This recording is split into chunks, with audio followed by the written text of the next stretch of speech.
Ora então, saudações leoninas, estamos de volta para mais um pós-jogo aqui com o João e também com o Paulo. Infelizmente, o Hugo, por motivos de saúde, como a malta sabia, soube lá em casa ontem, não pode estar presente, mas devemos regressar com outros conteúdos. Portanto, em termos daquilo que foi o jogo de ontem, após um período de grande aflição do Sporting, acabamos por conseguir o tal desejado segundo lugar que nos dá acesso à Champions League. Acho que isso é um grande ponto positivo de toda esta caminhada.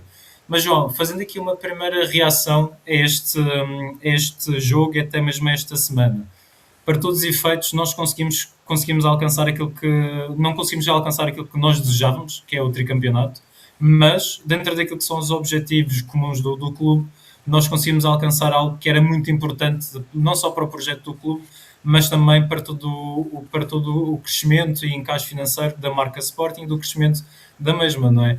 Portanto, um objetivo secundário foi concretizado. Olá, boa tarde, boa noite a todos, consoante a hora que vejam o programa. Mais uma vez é com muito gosto que estou aqui. Ahm, sim, Chico, aliás, se me perguntares uma palavra para definir, no fundo, este final de campeonato, eu digo que é um alívio. É uma sensação de alívio. O jogo ontem, quando terminou, uma sensação de alívio. E porquê? Porque, como tu disseste e muito bem, nós falhámos o objetivo principal, que era conquistar o tricampeonato, mas no fundo estas últimas semanas acabaram por ser um carrossel, porque de um momento para o outro parece que tínhamos tudo perdido, e que já íamos ficar em terceiro lugar, íamos ficar sem a possibilidade de discutir a presença na Champions League da próxima época, e depois de um momento para o outro, quando já nada esperava, voltámos a ter a possibilidade de, no mínimo, já que não poderíamos ser tricampeões, no mínimo garantir a presença, a vaga numa possibilidade de participar na Champions League, conquistar o segundo lugar. E pronto, e por isso é que eu digo que ontem, quando o jogo terminou, foi mesmo uma sensação de alívio e, digamos, quase foi um mal menor. Poderíamos dizer que foi um mal menor terminarmos em segundo lugar, e espero que conquistemos a Taça de Portugal na próxima semana, que poderíamos considerar que seria uma época positiva. João, e no caso tu também farias o mesmo comentário através da mesma palavra alívio para aquilo que foi a reação ao jogo? Ou tu descreverias de uma outra forma? O jogo já descreveria de outra forma. Seria um jogo que teve duas partes muito distintas. Uma primeira parte onde nós fomos claramente dominadores, controlámos o jogo todo. Lembro-me de um único remate do Gil Vicente perigoso pelo Luís Teves, já perto do intervalo. Uma primeira parte que o Sporting controlou e ia jogar até um futebol agradável. Segunda parte, o início da segunda parte, nós depois mais à frente vamos explicar o que é que mudou. O início da segunda parte foi difícil para o Sporting, depois voltámos a ajustar. Portanto, não posso dizer que o jogo foi um alívio, porque ao contrário, por exemplo, do jogo de há 15 dias atrás com o Vitória em casa, em que nós ganhámos 5-1, foi aquele jogo que nós sentimos rapidamente, sentimos que o jogo estava perfeitamente controlado. O início da segunda parte assustou, porque o Gil Vicente é uma equipa com algumas competências e que todos nós tínhamos no nosso subconsciente aquilo que tinha acontecido com o Tondela, e ficámos sempre preocupados com a possibilidade de podermos, hipoteticamente, sofrer um golo e a equipa abanar um bocadinho. E como o nosso rival Benfica estava confortavelmente desde muito cedo a ganhar no Estoril por 3-0, nós tínhamos a sensação que, ok, a parte dele está feita, nós vamos ter que fazer a nossa. E saudações leoninas, Paulo. Então, como é que tu descreverias tudo isto?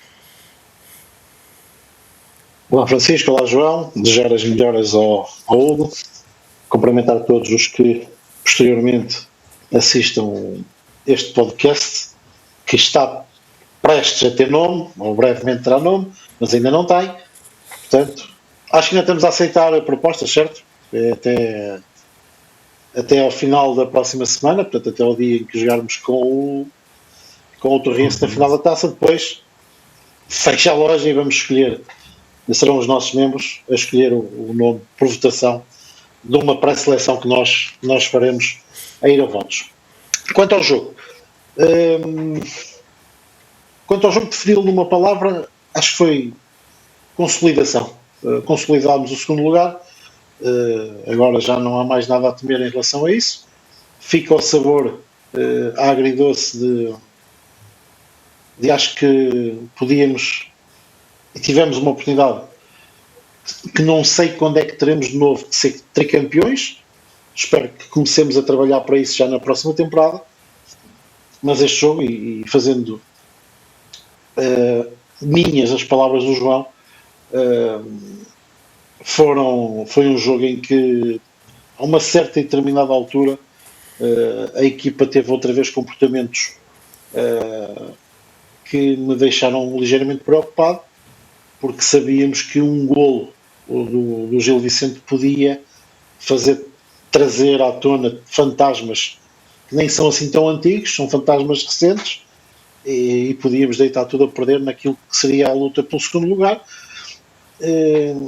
Conquistámos, agora vamos quarta-feira torcer para que o Aston Villa ganhe a Liga Europa e torcer no próximo fim de semana para que o Aston Villa fique em quarto lugar, caso aconteça a vitória também na Liga Europa, para termos a entrada direta na Champions. E eu digo isto só por uma questão de calendário e de melhor organização, sem ter que antecipar tempos, sem ter que antecipar processos, porque acho que é melhor entrarmos direto do que irmos a pré-eliminatórias, que são duas, e podemos ter azar no sorteio, pode acontecer, e não irmos à Champions. Eu acho que é de todo, já que trabalhámos tanto para lá chegar agora, o importante é mesmo estarmos presentes, e no fundo foi um bocado isto.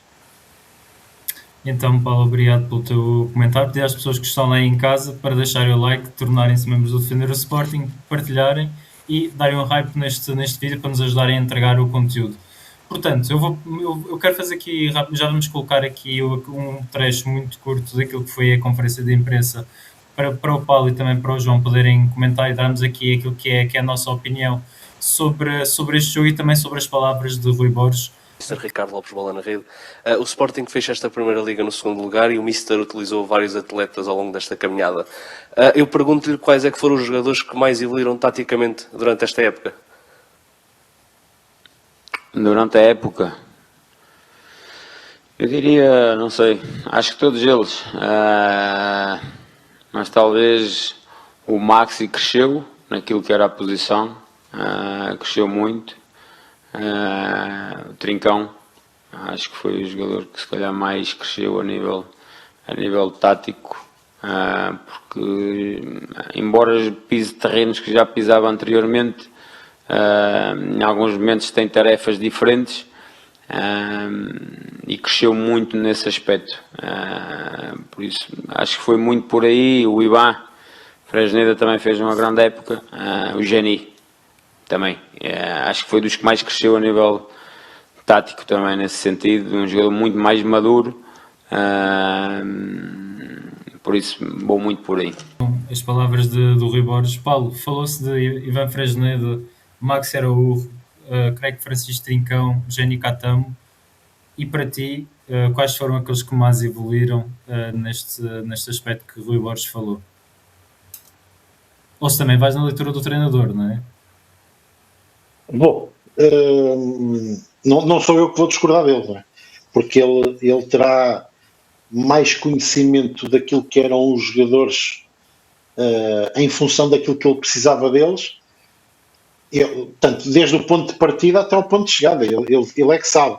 Agora, eu concordo pontualmente com algumas coisas e discordo com outras. Por exemplo, eu acho que o Trincão não pisava exatamente os mesmos terrenos que está a pisar, é uma opinião minha. Acho que pontualmente pisa. Eu acho que é ao contrário do que ele disse, ou seja, ele diz que o Trincão pisa exatamente, ou pisa muitos dos mesmos terrenos que pisava, tem funções diferentes. Ok, as funções são diferentes, mas os terrenos também são diferentes. O Trincão, numa grande parte dos jogos, foi um jogador mais de corredor central e mais de zonas centrais do que propriamente um jogador de ala ou um interior direito, que era mais ou menos o que ele era a época transata. Portanto, agora, a parte da evolução tática, eu concordo que o Trincão teve que evoluir taticamente para conseguir fazer para fazer aquelas posições. Fresneda concordo também, porque o Fresneda provavelmente foi ocupar uma posição, provavelmente não, ocupou uma posição no Sporting em que não havia nenhum jogador que tivesse sido exatamente referenciado para ela. Foi aquela posição que nós já falámos várias vezes, da parte do lateral direito, e que é um lateral direito que muitas vezes é um terceiro central, ou é um central à direita, outras vezes é um terceiro médio, e que no processo ofensivo faz mais deslocamentos interiores do que propriamente de linha. Portanto, aquilo que se diz normalmente que os alas ou os laterais passam pelas costas, ele faz o contrário, faz movimentos de ruptura interiores. Portanto, eu concordo, e Maxi 100%, o Maxi está um senhor de lateral, isso aí eu acho que é o melhor lateral do campeonato, pondo os dois lados, mesmo entre esquerda e direita, é o melhor lateral, sem dúvida alguma. Concordo. De resto, não acho que haja assim jogadores que tenham evoluído também muito mais na posição, porque as posições, lá está, do meio campo para a frente, era tudo muito parecido, à exceção da posição 10, que nunca existiu, nós nunca tivemos, e este ano passámos a ter aquele pseudo 10, que já não, eu tenho dificuldades em chamar-lhe 10, porque eu acho que essa posição já não existe, mas pronto, aquele 8,5, aquele segundo ponta de lança, como queiram chamar, o Trincão teve que evoluir nela, é óbvio. Agora não tenho como discordar de Rui Borges, se ele o diz, quem sou eu que estou de fora para dizer o contrário? Não é? Ele é que sabe, ele é que trabalha com eles. Portanto, se essa é a ideia dele, eu no aspecto da evolução concordo. E portanto, João, tu tens argumentos contra ou tens argumentos a favor sobre estas palavras do Rui Borges, ou tu também vais na leitura do treinador? Ou tu vais na treinador? Concordo com a parte de todos evoluíram, ou esses que ele enumerou evoluíram, é óbvio, depois de muitas semanas, meses de trabalho, se calhar a adquirir outro tipo de conhecimentos devido à mudança do sistema, é normal que haja uma evolução. Mal era se não acontecesse essa evolução. Agora, traduzir essa evolução em rendimento, eu aí já sou mais reticente. Até no caso, por exemplo, do Trincão, que o Paulo enumerou. O Trincão pisa outros terrenos, ou terrenos diferentes, de acordo com o ponto de vista de cada um. Agora, se me disserem, Trincão tem rendimento quando joga naquela posição que o Paulo falou, do tal 10, não consigo dizer isso. Consigo dizer que o Trincão, dentro do jogo, pode ter rendimento quando pisa terrenos mais lateralizados para o lado direito, que é onde ele sempre andou, e a partir daí cria muitos desequilíbrios e muito perigo. Agora, que tem um rendimento constante quando anda em zonas mais centrais do terreno, ou quando esporadicamente joga do lado contrário, como aconteceu no jogo do Dragão, por exemplo, que ele jogou do lado esquerdo, isso aí não concordo. Aliás, basta recordar o que aconteceu na semana passada, quando Trincão recebeu uma bola junto à linha e foi para dentro em Vila do Conde e fez um golaço. É aí que ele é perigoso. Maxi, concordo claramente. Eu faço já aqui um meia-culpa, porque eu nunca acreditei que Maxi pudesse ser um defesa esquerdo, portanto, sempre duvidei. Quando houve a mudança do sistema, eu sempre disse, será que é para jogar Maxi ali? Não acredito que consiga. Calou-me, o Maxi e o Rui Borges calaram-me e conseguiram fazer ali um senhor lateral. Concordo plenamente com o Paulo, o melhor defesa esquerdo / direito a jogar em Portugal neste momento. Relativamente a Jenny, o crescimento e a maturidade têm a ver não com coisas diferentes em termos táticos, mas sim com o acumulado de experiência, com mais uma época a jogar jogos atrás de jogos. Relativamente ao Fresneda, é difícil nós podermos avaliar porque nós não conhecíamos. Portanto, Fresneda, desde que chegou ao Sporting, esta é a terceira época, penso eu. Portanto, o Fresneda era um jogador que praticamente não jogava, e quando jogava fazia funções diferentes daquelas que fez este ano. Portanto, é muito difícil nós dizermos se houve uma evolução. Acredito que sim, portanto, que Fresneda tenha crescido e que tenha feito, no entender do treinador, uma época muito boa, mas não havia uma base de comparação, pelo menos para nós não havia a base de comparação daquilo que era o passado. E a pergunta que fica para as pessoas que estão lá em casa e que estão a ver aqui no nosso ecrã é quem mais cresceu taticamente na temporada.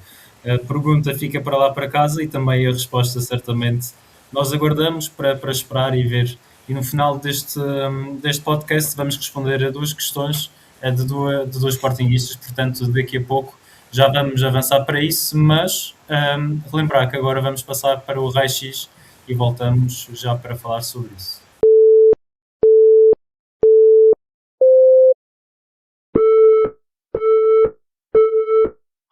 Aqui para o raio-x, João, pergunta que é para ti, até inclusive falaste isso no início deste podcast.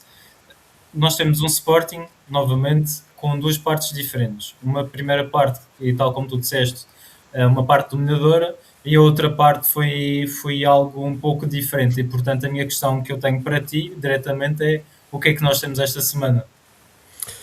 Olha, esta semana o que é que trouxemos? Nós gostamos sempre no Raio-X trazer algo para mostrar às pessoas uma dinâmica, uma construção, a parte ofensiva, a parte defensiva, a transição, para tentar mostrar às pessoas algo que tenha sido marcante no jogo. Como falámos, e toda a gente foi unânime, o Sporting fez uma primeira parte muito boa e nós estávamos facilmente a conseguir sair da pressão do Gil Vicente. O Gil Vicente defendia num 4-4-2, como podemos ver ali os jogadores a vermelho, defendia em 4-4-2 e nós, o que é que fizemos na nossa construção? Como nós baixávamos o trincão quase para terceiro médio, lá está naquela tal posição de quase número 10, o Gil Vicente, como tinha dois médios, nós tínhamos sempre superioridade. Então quem é que eles deixavam solto? Deixavam solto o nosso capitão, Morten Hjulmand. E Hjulmand fazia ali, naquela posição, entre os dois avançados do Gil Vicente e os dois médios, aquele espaço livre, Morten funcionava como um pivô. Morten recebia a bola dos centrais e depois procurava distribuir o jogo. Ligava com o Morita, seu parceiro de meio campo, podia ligar diretamente com o Luís Soares, com o Trincão. Eu pus ali a seta para Maxi, porque a maior parte das vezes, se vocês forem rever o jogo, a maior parte das vezes que Morten teve que jogar num dos corredores, optou quase sempre por jogar em Maxi, porque também Maxi está quase sempre mais projetado que Baianidis, portanto a ligação para Baianidis era mais feita através de Eduardo Quaresma, portanto é que eu pus a seta para o lado do Maxi, e portanto o Sporting facilmente conseguiu sair a jogar sem grande dificuldade. Muitas das vezes também recorreu a Rui Silva quando o Sporting estava dentro da sua própria área, o Quaresma, o Inácio jogavam com o Rui Silva, só para servir ali de mudar praticamente o lado do jogo, e depois facilmente com o Morten Hjulmand ali como pivô, o Sporting conseguia desbloquear facilmente. E depois também, fruto da nossa pressão, também conseguíamos ganhar a bola muito alta e estávamos quase sempre a atacar. O Gil Vicente, entretanto, o que é que fez na segunda parte? Primeiro fez uma substituição que tirou o Joelson e meteu o outro jogador ali do extremo esquerdo, que agora está-me a falhar o nome, mas para o caso não é muito importante, está ali Joelson, que era o jogador que jogou na primeira parte. O que é que acontece? O Gil Vicente bastou fazer ali uma alteraçãozinha muito simples. Manteve a pressão em 4-4-2, a questão é que ele mudou os dois médios. Em vez de os ter paralelo, o Caseres e o Esteves, passou a ter quase um 4-1-3-2. Passou o Caseres a ficar fixo como posicional como 6 e depois Luís Esteves passou a jogar mais perto de Morten Hjulmand. E o que é que acontece? Os dois avançados continuaram a fazer a pressão sobre Quaresma e Inácio, mas Morten Hjulmand deixou de poder ser o pivô porque Luís Esteves não deixava a bola entrar. E o Sporting, o que é que acontece? Vocês se recordaram, principalmente o Gonçalo Inácio tentou muitas das vezes colocar passes interiores, e eu até pus ali o passe, a seta propositadamente a passar por Gonzalez, para dizer que era impossível a bola passar ali. E Inácio deixou de conseguir ligar jogo em Morita, em Pote, Quaresma deixou de conseguir ligar em Trincão, e ambos conseguiram deixar de ligar em Morten Hjulmand. E o Sporting, o que é que estava a acontecer? Ou esticava diretamente, tentava esticar diretamente em Luís Soares, ou então procuravam lateralizar o jogo para Inácio para Maxi e de Quaresma para Baianidis, mas depois rapidamente a pressão do Gil Vicente caía em cima, e no caso de Baianidis, o Agostinho Moreira, o tal jogador que entrou a intervalo para o lugar do Joelson, no caso do Maxi, caía a pressão do Murilo. e depois, não havendo linha de passe, o Sporting tinha que esticar jogo, e perdemos muitas bolas aí. Portanto, uma simples mudança, uma simples nuance que o Gil Vicente trouxe para esta segunda parte, bastou subir o Luís Esteves para encostar no Morten Newman, e o Sporting acabou por terem problemas. Entretanto, passado mais ou menos os 20 minutos da segunda parte, o que é que o Sporting fez? Fez três substituições, desculpem. Bragança por Morita, Luís Guilherme por Pote e Kenda por Jenny Katam.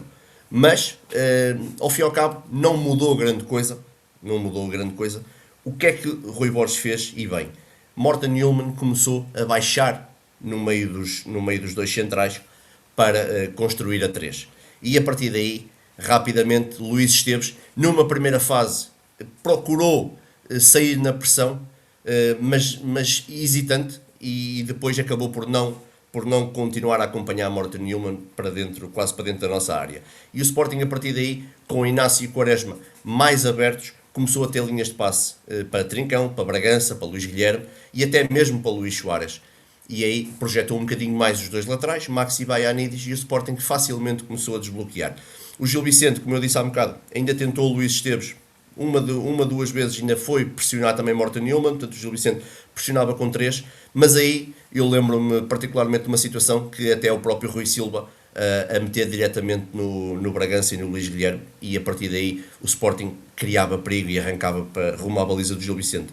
E então o Gil optou por não vir pressionar Morten Newman e disse: ok, vamos deixar o Sporting fazer a saída a 3 e vamos tentar ganhar a bola quando ela entrar no Bragança, no Trincão ou nos médios. E foi assim que o Sporting conseguiu voltar, na minha opinião, a mandar no jogo na segunda parte e a levar com que o jogo fosse até ao fim no rumo certo, que era o rumo que nós queríamos, conquistar a vitória e garantir o segundo lugar. E portanto, Paulo, que comentário é que acaba por merecer?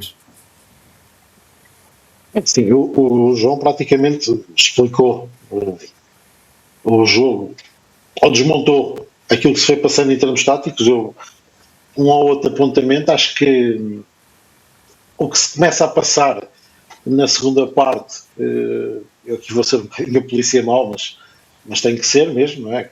Já foi polícia bom, vou ser polícia mau. Mas tem que ser mesmo assim. É recorrente Rui Borges demorar a entender que algo mudou. Que eu posso até acrescentar isto de uma forma mais simplista. O que o Gil Vicente fez ontem ao intervalo foi mais ou menos aquilo que o Benfica fez no jogo da Luz, que foi cair em cima de Morten Newman.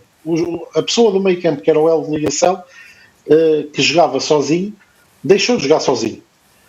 Eu acho que o Rui Borges demora muito tempo a entender isso, e nós estávamos a falar entre nós ontem no grupo e estávamos a dizer, outra vez, uma pequena mudança estratégica, porque a substituição do Agostinho Moreira por Joelson foi jogador por jogador, que foi para refrescar a aula, não houve ali nada tático, foi uma questão de frescura física, porque se calhar até o César Peixoto a pensar num jogador com mais capacidade de pressão, porque o Joelson, nós até conhecemos bem o Joelson, e quando digo nós, digo eu, o João e até os sportingistas, porque foi um jogador que foi formado em Alvalade, e nós sabemos que o Joelson de bola é muito bom, mas não é um jogador nem nunca foi muito disposto a missões defensivas, e se calhar o Agostinho tem mais essa apetência por defender e por trabalhar na recuperação de bola. E a aproximação do Luís Esteves ao Morten Newman, como nos retirou espaços, acho que demorámos muito tempo, e foi realmente a partir das substituições e daquela nuance de fazer baixar o Morten para uma saída a 3,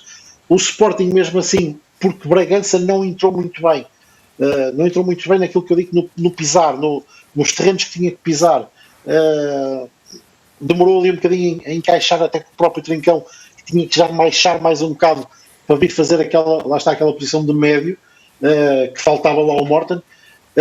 Permitimos uma ou duas vezes que o corredor central ficasse desprotegido. Eu lembro-me de uma delas, o Luís Esteves tem uma arrancada, porque perdemos a bola na primeira fase de construção, e o Luís Esteves tem uma arrancada que depois ele até acaba por pedir desculpa aos colegas porque decide rematar a baliza.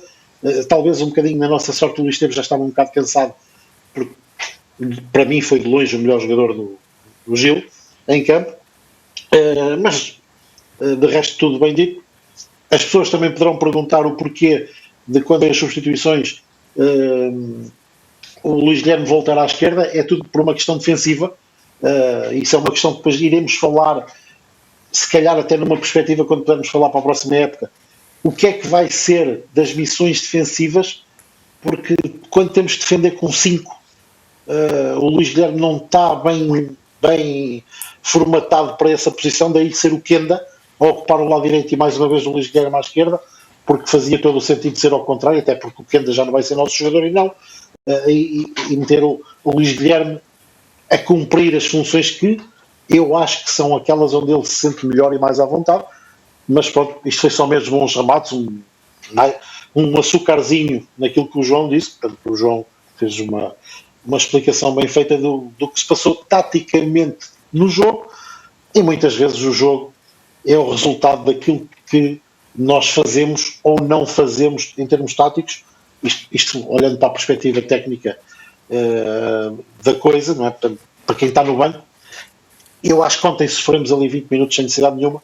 Acho que podíamos ter muito mais cedo resolvido o jogo e não ter aqueles, lá está, como dissemos ao início, aquela desconfiança que podia sempre acontecer um gol do Gil Vicente se da nossa parte do banco tivesse havido indicações para a saída ser de forma diferente. O Gil teve por cima 15, 20 minutos, mas também depois voltámos a mandar no jogo e com esta alteração que estamos agora aqui a ver e que ficou praticamente, acabámos com o jogo em termos daquilo que seria Gil poder nos afetar. Faltou-nos, se calhar, o gol da tranquilidade um bocadinho mais cedo. De resto, está tudo bem. E Chico, se me permites só uma pequena anotação, acredito eu, não sei se o Paulo concorda, que esta mudança para sair à 3, se por exemplo na vez de Baianidis estivesse lá Fresneda, se calhar era feita com Fresneda e estava tudo bem na mesma, desde que o Sporting conseguisse anular a pressão do Gil. Presumo que sim, até porque o Rui Borges mostrou-nos durante a época que nunca foi muito adepto de fazer baixar um médio para fazer a saída a 3. Ele faz isso em situações de recurso. E lá está, a Vagianides não está formatado para esse tipo de saída, não é um jogador que está formatado para isso, daí ele alargá-lo o corredor, deu-lhe o corredor e fez baixar o médio. Pronto. Houve aqueles 5 minutos, que foi o que eu disse há um bocado, em que Trincão e Bragança, mas eu acho que até foi mais por culpa do Bragança. O Bragança entrou um bocado sem saber bem que terrenos é que tinha que pisar, porque lá está, o Bragança também não está habituado a ter Trincão ao lado. E ali era uma altura em que, no primeiro processo ofensivo, portanto, na primeira fase de construção, ele ia ter a referência ao Trincão, e ele se calhar olhava para o Trincão e dizia: onde é que eu estou? Não era onde é que ele estava, era onde é que o Trincão estava. Portanto, e acho que esses primeiros minutos foram um bocadinho difíceis, mas depois também acertaram e foi tudo muito mais fácil. Pronto, e acho que ficou bem explicado, e isso lá está. À frente, se tiverem dúvidas, se tiverem alguma coisa a acrescentar, deixem nos comentários, que nós temos todo o gosto em esclarecer e eu responder. Logicamente. E então, mas mais à frente, Paulo, vamos responder a outras questões, não sobre este jogo em específico, mas sobre o jogo passado. Mas, portanto, acredito que estamos em condições para passar para a parte do treinador sombra. Vocês querem passar já para o treinador sombra? Sim, bora. Então vamos a isso. Portanto, treinador sombra, a ideia aqui para as pessoas que não acompanham ou que só estão a chegar agora ao canal, o treinador sombra é, vamos supor que o Paulo ou o João estão no banco de suplentes, o que é que eles teriam feito de maneira diferente? E portanto, João, eu vou começar por ti, até porque o Paulo encerrou a rubrica anterior. E a minha pergunta é, se o João Amaral estivesse no banco do Sporting, o que é que ele teria feito de maneira diferente? Lembrando que as regras, para isto não haver trafolhice, que sempre que o Cruz vem há trafolhice. As regras são uma decisão concreta, um timing específico e a consequência. E já sabemos, logicamente, que a consequência é para o Sporting vencer, mas o que é que poderia ter mudado em termos de jogo?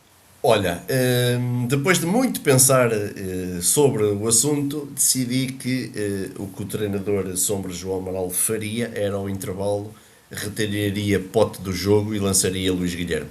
E porquê?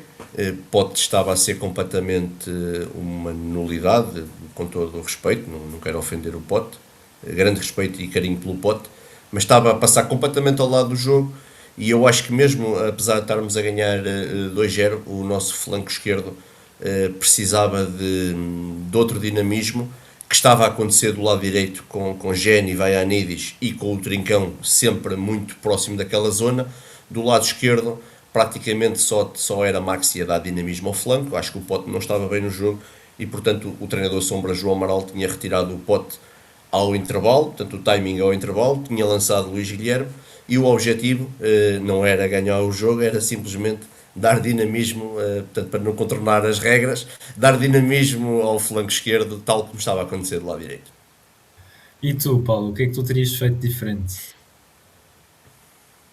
Bem, eu tinha começado o jogo de forma diferente. Pote no banco, o João tirava ao intervalo, eu não estou com tanta paciência para isso. Acho que o Pote precisa mesmo descansar e parar. É a minha opinião. Eu não sei até que ponto estamos a fazer bem a utilizar o Pote.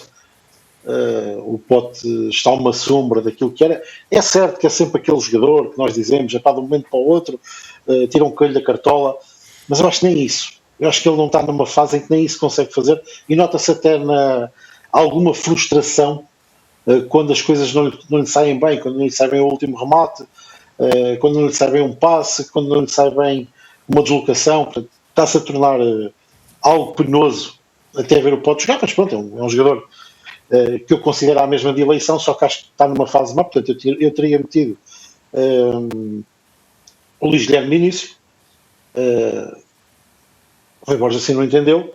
Isso era uma das coisas que eu fazia. Outra das coisas que eu faria de certeza, e já disse, e isso fazia muito antes de Rui Borges, porque eles estão, às vezes a gente pode dizer assim, nós estamos num plano superior, ou estamos na televisão e estamos a ter uma visão diferente do jogo, mas aquela questão da saída a 4 era uma questão tão evidente que eu tinha retificado aquilo em 2-3 minutos se estivesse no banco. O resto nem sequer vou falar sobre alterações de banco, se tirava o A e metia o B, se tirava o C e metia o D. Vou só colmatar com isto. Continuo a achar que Nel fez por merecer mais tempo de jogo, não o teve. Não sou eu que tenho que saber as razões serão o Rui Borges, que as saberá melhor do que ninguém, mas era isto basicamente que o treinador sombra Paulo Ferreira faria. Só uma pergunta, Paulo. No caso, quanto é que o Rafael Nel pagou-te para seres caseiro dele? Não é para mim, é para um amigo. Isso depois em off nós combinamos e eu digo que é verdade. Tá bem, está certo.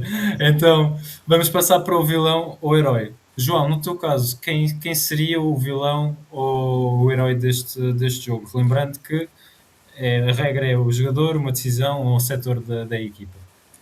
Ora bem, basicamente, eu volto a dizer aquilo que tenho dito, que nós dizermos um jogador, considerá-lo o vilão, não quer dizer que propriamente esse jogador tenha feito uma coisa de muito grave e muito mau.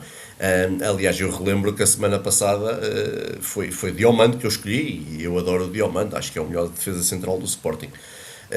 Para mim, o vilão deste jogo vai a Nidis e vou explicar porquê. Não fez um mau jogo, longe disso, mas acho que continua a ser um jogador que eu vejo dentro de campo e vejo claramente à parte daquilo que é o Sporting e daquilo que é a equipa. Parece-me que ele está sempre desligado da equipa, parece-me que é um jogador que anda sempre a pisar terrenos que não se sente confortável a fazê-los. Parece-me sempre um jogador que falta ligação com os colegas, é a sensação que eu tenho a vê-lo dentro de campo. Se calhar por não ter muitos minutos, se calhar por não ter muito tempo de jogo, muitas titularidades, se calhar uma questão de falta de confiança, seja o que for, mas pronto, acho que é um jogador que nós olhamos, eu olho para dentro do campo e sinto que é um jogador que está claramente, que não esteve ao nível dos outros. O meu herói, para mim... No caso, o Rui Borges, na conferência de imprensa, disse que Vaianidis, no caso, fez um grande jogo, ou fez um bom jogo. Então, tu acreditas que as palavras do treinador, ou seguindo essa lógica do treinador, foi para dar confiança ao jogador? É uma transmissão de mensagem de reforço, é isso? Sim. Até porque Rui Borges disse que tanto ele como Morten Nilman jogaram com dores. E, portanto, há também que referenciar isso. Portanto, são jogadores que provavelmente não estariam 100% confortáveis para disputar o jogo, mas tiveram vontade de o disputar. O treinador Rui Borges disse que tiveram vontade de o disputar, fizeram questão de ir lá para dentro, ajudar a equipa neste momento muito importante da época, e isto se calhar atenua tudo aquilo que eu estou a dizer. Agora, no caso nesta rúbrica concreta, nós temos que dar a nossa opinião, e portanto para mim vai a Anidis ontem. Eu podia também dizer Pote, era muito simples para mim dizer Pote, mas quis salientar vai a Anidis, porque eu comecei por referir, não fez um mau jogo, não foi por ele que o Sporting não ganhou por mais, não foi por ele que o Sporting, porque até o Sporting ganhou 3-0 e ele não teve culpa em nada, não fez nenhum erro que colocasse o Sporting em perigo, nada disso. Mas sinto que é sempre um jogador que quando o jogo se está a desenrolar, é sempre um jogador que parece-me que está um bocadinho fora do jogo, digamos assim. O meu herói, Idemasa Morita, porque primeiro fez um excelente jogo, na minha opinião, até ser substituído, mais um, e depois foram 4 épocas de Idemasa Morita, 4 épocas de um grande compromisso, um excelente jogador, e considero o herói quase um prémio de carreira, digamos assim. Mas além disso, Idemasa Morita não começou bem a época, e depois ao longo da época foi crescendo, e terminou a época, na minha opinião, a um excelente nível. Para um jogador, relembro, que estava em final de contrato, e era tão mais fácil, até, não, vou sair, nem me vou chatear com isto. E relembro também que esta semana teve uma notícia que propriamente não a queria receber, que foi a ausência dos convocados para o Campeonato do Mundo pela sua seleção, pelo Japão, e portanto até poderia estar algo abatido, desanimado, mas na minha opinião fez um grande jogo, e para mim foi dos melhores ontem. Não sei quantificar se foi mesmo o melhor ou não, mas para mim foi o meu herói ontem, foi Idemasa Morita. E tu, Paulo, qual é o teu herói e o teu vilão? Bem, concordando praticamente e assinando de letra aquilo que o João disse, isto ser segundo a falar ou terceiro às vezes quando somos os três é complicado, porque o primeiro tem muitas ideias comuns. Eu vou tentar ser um bocadinho diferente, vou manter Pote. Eu acho que Vagianidis faz dos melhores jogos pelo Sporting, também fez poucos. Mas atenção, sublinho tudo o que o João disse, mesmo dentro de um bom jogo, é um jogador que parece que não liga, não está colado. Aquilo ainda não ligou com a equipa. Eu acho que ele está com dificuldades em entender o que é que o treinador pede, e isso até pode ser normal, uma primeira época. Era um jogador que fazia o corredor e que agora tem que fazer funções diferentes dentro desse corredor, mais interiores, etc, etc. Vale a pena estarmos aqui a bater muito nessa tecla. Portanto, vou para Pote, mais um jogo fraquíssimo, na minha opinião, e eu acho que é um jogador que tem que dar mais e pode dar mais. O porquê é que não está a dar mais não sabemos ao certo. Sabemos que tem sido um jogador assolado por lesões também, e pode estar a ressentir-se e bem disso, e com mais dificuldades em reencontrar aquilo que é o seu jogo. Quanto ao herói, a não dizer Morita, eu vou distinguir Morita de outra forma. Depois de dar o herói, Morten Hjulmand. Eu estou muito preocupado com o que será o Sporting sem Morten Hjulmand.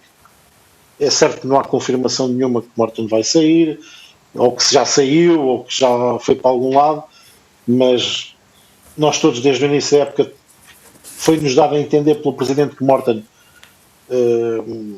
estará prometido caso apareça uma proposta do valor X. É exemplo daquilo que foi com Vítor Gyökeres. Não vale a pena estarmos aqui também a massacrar o assunto. Isto porquê? Porque o meio campo do Sporting com Morten é uma coisa, sem Morten é outra. A própria equipa, tendo Morten, é uma coisa, sem Morten é outra.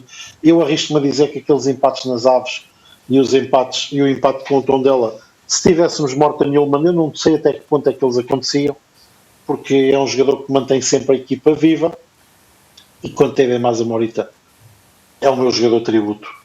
Muito obrigado por 4 anos de excelência ao nível do Sporting, 4 anos que justificou o porquê de irmos buscar um jogador ao Santa Clara, porquê da estrutura, na altura liderada por Ruben Amorim, ter visto que estava ali um potencial enorme para ajudar o Sporting naquilo que eram os seus desejos e anseios. e é um jogador que diz que vai voltar. Ele não sei bem a que é que ele se recebe, refere quando diz que vai voltar. Eu, por mim, ele voltava já era em junho, em julho, para reatar os treinos, mas não sou eu que mando. O Sporting está mais pobre no meio campo. Espero que consiga colmatar a ausência de Morita e lá está, daquilo que eu disse que era o herói de Morten Yilmaz. E portanto, terminado aqui então a nossa rubrica, só tenho uma questão para fazer ao Paulo e ao João. Acho que acredito que a resposta vai ser unânime. No caso, se nós tivéssemos que dizer aqui um MVP da semana, um MVP deste jogo, certamente vocês iriam com o Eidem Morita, é isso? Ou escolheriam outro jogador? Eu escolheria outro, mas eu já Ok, escolhi. então vamos ver. Aí sou eu? Olha, Pode ser, sim. eu sei que é normal e é lógico escolher Eidem Morita barra Giovanni Kenda, que também Giovanni Kenda também fez a sua despedida do Sporting, mas eu quero dar um destaque a outro jogador, que é Eduardo Quaresma. E porquê? Porque é um jogador que vai jogar a defesa direito, ele cumpre. Não há centrais, ele vai jogar a central, ele cumpre. E neste espaço desta semana, Eduardo Quaresma, em Vila do Conde, jogou como defesa direito, certo que muitas das vezes quase como terceiro central, mas jogou a ponto de partida posicional, era defesa direito, fez um grande jogo em Vila do Conde, acho que cumpriu perfeitamente tudo aquilo que lhe foi pedido, defensivamente, ofensivamente fez o seu trabalho, tentou ligar o jogo, tentou crescer com bola até, transportar jogo em certas alturas do jogo, portanto fez uma exibição muito, muito boa e consistente. Ficámos sem Dioman, Eduardo Quaresma tem que ir para a central, e lá mais uma vez, um grande jogo. Defensivamente, Gustavo Varela não se viu no jogo, foi perfeitamente anulado pelos nossos dois centrais. Eduardo Quaresma, impecável nos duelos, impecável na saída de bola, quando tentou construir, quer a 2, quer a 3, sempre muito sólido, muito consistente. Fez o primeiro golo, bola parada. O Sporting melhorou muito esta época nas bolas paradas, quer ofensivas, quer defensivas, e portanto o meu MVP da semana, quase um reconhecimento também àquilo que é e que representa Eduardo Quaresma para o Sporting. Por muitos achei que o João ia dizer não, Eduardo Quaresma podia ser ponta de lança que ele cumpria, mas estamos muito próximos desse exclusivo. Paulo, E desde que vi Mangas a jogar a defesa direita já acredito em tudo. Pronto, calma, João, calma. Foi pouco tempo, mas vimos. Paulo, e tu? Esta anotação de João quase que me fez mandar para Mangas o MVP da semana, mas não. Luís Soares, consagração do... E para não ser igual, atenção, volto a dizer, concordo com tudo o que o João disse sobre o Quaresma. MVP Luís Soares, consagração como melhor marcador da Liga. Devo relembrar uma coisa, tinha um peso muito grande, substituir Vítor Gyökeres não era fácil. Acho que se entregou ao papel muito bem. É um jogador de características totalmente diferentes, muito mais associativo, com uma capacidade de jogar de costas para a baliza totalmente diferente daquela que tinha Vítor Gyökeres. Gyökeres é um jogador de explosão, um jogador de profundidade, um jogador que a força, que a sua técnica era a força da técnica, ou melhor, o Gyökeres era a técnica da força, Luís Soares é a força da técnica. Um jogador também muito combativo, nunca diz que não, vai sempre ao choque, portanto vai-me recair nele, e marcou um excelente golo, de uma excelente assistência. Portanto, acho que aquele segundo golo foi quase um lance perfeito. Portanto, o meu MVP semanal, Luís Soares. Ora, muito bem, então ficamos aqui com a anotação do Paulo. Portanto, passando para quero agradecer antes ao Paulo Ferreira e também ao Ricardo Dias pelas questões que nos deixaram, tanto aqui no YouTube. O Paulo Ferreira, no caso, diz a seguinte coisa, que é: essas falhas de posicionamento será por falta de liderança dentro de campo ou falta de treino? Paulo Ferreira, acredito que sejas a pessoa indicada para responder ao teu semelhante, portanto, fica para ti. Primeiro, obrigado ao Paulo pela pergunta. É um bocado complicado de responder, porque eu acho que eu não quero acreditar que uma equipa profissional não trabalhe todo o tipo de situações que podem acontecer durante um jogo. Eu acho que é um bocadinho mais por desleixo, até do que propriamente falta de treino. A parte física da coisa pode acontecer. Nós já dissemos várias vezes que o Sporting mostra índices físicos um bocado dúbios na segunda parte. Em relação à parte do treino, eu acho que não. Eu acho que se treina, acho que se trabalha. Eu acho que os jogadores todos conhecem e sabem aquilo que têm que fazer dentro do terreno de jogo, mediante a situação de jogo que lhes apareça. Agora, não consigo é eu decidir e ter uma opinião totalmente feita sobre se esses problemas, ou sobre a razão desses problemas. Acho que são fruto de circunstâncias. E uma delas às vezes é desconcentrações, outras vezes é se calhar um bocadinho de falta de condição física. Parece-me que a equipa às vezes acusa desgaste e acusou em alguns jogos. Eu vou um bocado mais por aí. Não sei muito bem como é que poderei responder melhor essa pergunta, mas é uma pergunta interessante e que se calhar já deviam ter feito a Rui Borges, e se calhar nas belas conferências de imprensa que temos em Portugal nunca ninguém se lembrou de a fazer. E João, e do teu ponto de vista? Olha, eu concordo com o que o Paulo foi falando.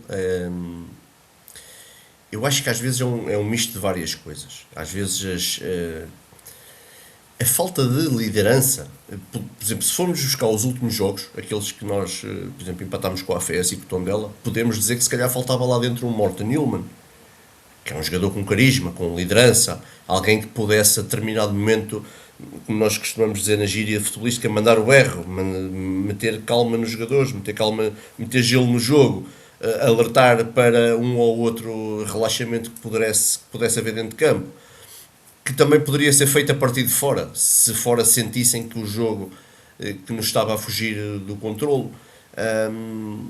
Agora, não falta de treino, não acredito que seja. Acho que se treina hoje em dia a nível profissional, treina-se e visualiza-se muitas horas de vídeos de tudo aquilo que acontece, que aconteceu, que não deveria acontecer e que hipoteticamente podem vir a acontecer. E sendo assim, acho que é um misto de várias coisas. E também concordo com a questão do Paulo, muitos erros. Às vezes aquilo que nós chamamos, principalmente nas modalidades, usam muito esse termo, principalmente no basquete, que é o erro não forçado, e no ténis também. Ou seja, às vezes parece que cometemos um erro sem o adversário fazer muita coisa para isso. Nós proporcionamos-lhe quase uma oportunidade de golo. Relembro ontem aquele lance que por acaso, e bem, o árbitro marcou falta sobre Idemasa Morita, mas do nada, numa saída de bola nossa, naquele período que eu expliquei lá atrás no raio-x, que nós estávamos com alguma dificuldade em sair, rapidamente, do nada, quase que dávamos um penalti para 2-1 para o Gil Vicente. Isso muitas das vezes pode também ser da parte física, pode também às vezes mentalmente a equipa estar cansada e às vezes não tomar as melhores decisões. Portanto, acho que é um misto de várias coisas, mas fixei especialmente a questão da liderança e eu associo muito a liderança às vezes àquilo que nós tivemos no passado mais recente de Sebastián Coates e mais recentemente Morten Newman, são grandes líderes em campo. E obrigado então pelas palavras do Paulo e do João Amaral. Vamos passar então para o comentário do Ricardo Dias, que diz assim: eu sou dos poucos que discordo em relação à posição do Trincão, além de estar a fazer a melhor época, o que é um facto. Como vocês diziam bem, o futebol é movimento, também é factual que por vezes organizamos a 3 e defendemos assim. Gostava que vocês me dissessem se conseguem ver o Trincão na posição do Geni. Trincão consegue fazer 90 minutos encostado à linha, a fazer o vai e vem atrás do lateral. Conseguem ver o Trincão a fazer o quinto defesa, lateral direito, como o Geni ou o que ainda faz. O Sporting joga num 4-2-3-1 no papel, já não jogamos em 3-4-3. A reação à perda da bola é um fator determinante e não faz sentido obrigar um jogador como o Trincão a fazer para trás o que deve fazer para a frente, otimizar os jogadores nas posições que rendem mais em prol da equipa. Trincão aparece na direita, não joga. Trincão aparece na direita, não joga à direita. Acredito que ele enganou-se aqui, dizer que era à esquerda. Ele próprio sabe o que fazer melhor para ele.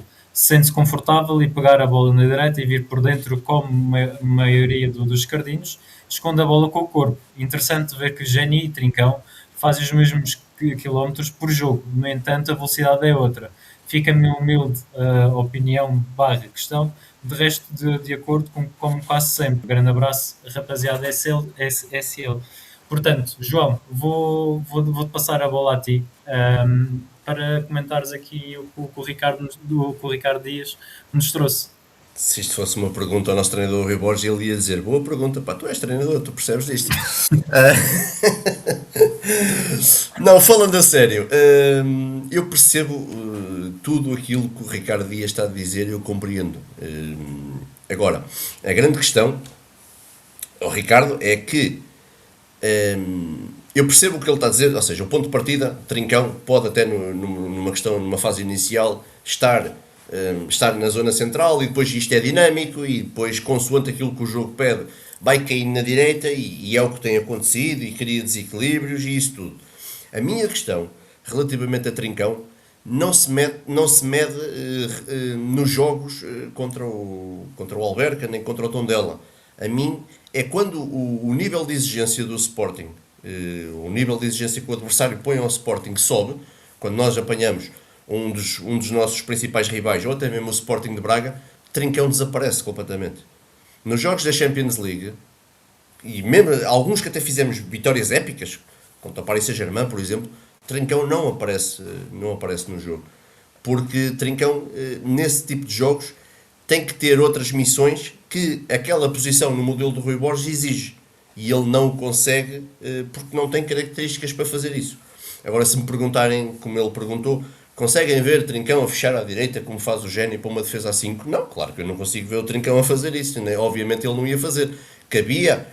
Agora, nós não podemos viver eternamente a pensar que vamos ter sempre Genis e que vamos ter sempre Kendas para a fechar a 5 por aquele lado, porque se na próxima época Kenda vai sair e se hipoteticamente Geni também saísse, o Sporting ficaria logo ali descalço para fazer então a tal defesa a 5. Não, cabe ao treinador depois arranjar outras alternativas e outras formas do Sporting defender a 5. Agora, Trincão é capaz de fazer isso? Não, nem Trincão, e também sinceramente não estou a ver o Luís Guilherme a fazer isso.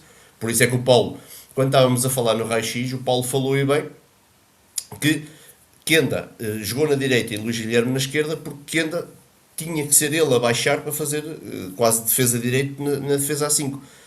Agora, como eu costumo dizer, cabe ao treinador encontrar as melhores soluções para compatibilizar os melhores jogadores. Ele entendeu que Trincão teria que jogar naquela posição para poder compatibilizar aquilo que é o seu modelo com aquilo que é as características dos jogadores que têm em mãos. É certo que nós já não jogamos em 3-4-3, que jogamos em 4-2-3-1, como o Ricardo disse, e bem. Agora, certos e determinados momentos do jogo, de vários jogos, passamos mais tempo a jogar em 3-4-3, por incrível que pareça, porque lá está, é dinâmico e tem dinamismo, os sistemas são basculantes, têm várias dinâmicas e várias nuances. Agora, excelentes perguntas, espero ter esclarecido alguma dúvida, concordo com muito do que ele escreveu na pergunta, que também são afirmações, concordo muito, mas a parte do Trincão estar ali naquela posição, sinceramente acho que não é o ideal para ele. Gostava de o ver mais vezes a partir da direita, e principalmente nos jogos grandes, e deixar isso bem vincado. O Ricardo, se puder, que se tiver a oportunidade até de rever os jogos grandes, se rever os jogos que nós fizemos esta época contra o Porto, contra o Benfica e até mesmo contra o Braga, não vai ver esse Trincão que toda a gente fala que fez a melhor época de sempre, em termos de números. E tu, Paulo, que comentário é que merece? Eu não tenho muito mais a acrescentar em relação àquilo que o João disse. O João pegou agora num ponto que era o que se calhar eu ia frisar mais. Nós temos dois trincões, entre aspas. Temos o trincão nos jogos contra equipas que jogam em blocos médios baixos, e depois temos o trincão nos jogos contra equipas que têm valias como a nossa. Portanto, isto está à frente da nossa liga. O Porto, o Benfica, o Braga. principalmente essas três. E o Trincão, a jogar nessa posição mais central, não tem tanta apetência para ser um desequilibrador nesses jogos, nem é o jogador que nós precisamos naquela zona. Vou só deixar, em jeito, isto não é em jeito de brincadeira, falando a sério, um reto. Ricardo, se não és, faz-te membro do Defender o Sporting. Teria todo o gosto em poder debater contigo. Nós temos um grupo do WhatsApp de membros. Faz-te membro, vem debater essas coisas para o grupo, porque acho que quem tem a lucidez para fazer esse tipo de análise é uma pessoa que se encaixa e enquadra perfeitamente naquilo que eu pelo menos falo por mim, mas acho que falo pelo João também, pessoas com quem gostamos de falar, porque acho que podemos todos aprender uns com os outros, cada um partilhar as suas sensações e as ideias que traz.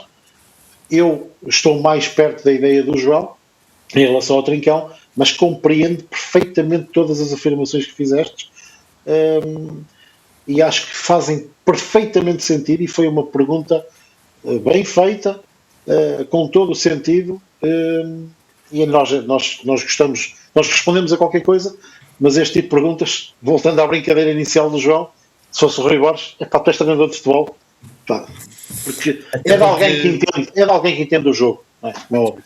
Até porque nós muitas das vezes nem sempre defendemos a 5. Nós muitas das vezes, ou até há 70% dos jogos em Portugal, defendemos a 4. Portanto, é o normal que acontece com o Rui Borges e já acontecia no passado, mesmo apesar de jogarmos com 3 centrais, muitas das vezes defendíamos a 4. Portanto, isso já acontecia.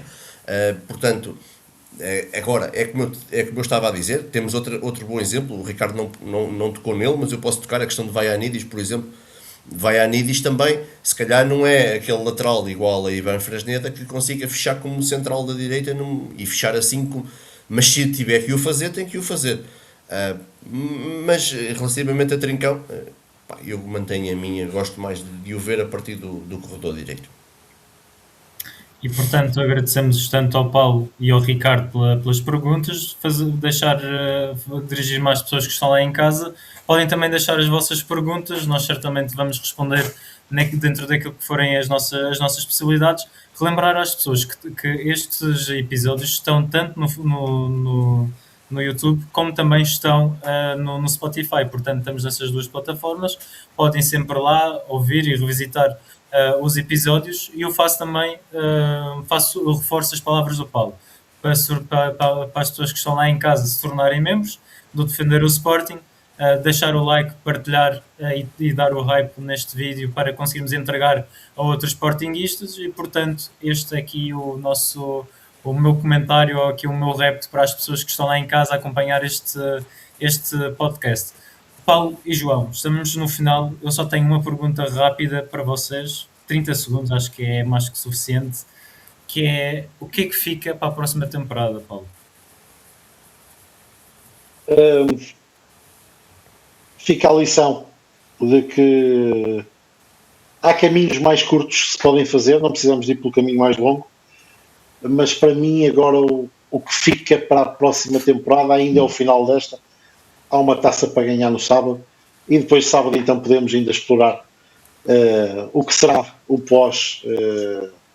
pós-época 25-26 e como será o 26-27. E na tua opinião, João? Dizer em primeiro lugar que a do Paulo foi brutal, mas eu digo que fica a ambição de irmos atrás da reconquista. Acho que é um bom tónico para a próxima época, ser a reconquista. Reconquistar aquilo que nós entendemos que é nosso por direito, que é o ser campeão nacional e ser dominador em Portugal. E tal como o Paulo disse, que sirva de lição os erros que foram cometidos esta época e que não sejam repetidos, que terminemos a época com a Taça de Portugal e que vamos rumo à reconquista. E ora, muito bem, eu agradeço ao Paulo e também aqui ao Paulo e ao João pelo comentário, também pela companhia e também pelas análises e pela evidência nos assuntos. Agradecer as pessoas que estão lá em casa e fazer o último repto, deixar o like, partilhar, deixar o hype, e vemos no próximo conteúdo. Um grande abraço e viva o Sporting! Viva o Sporting! Viva o Sporting!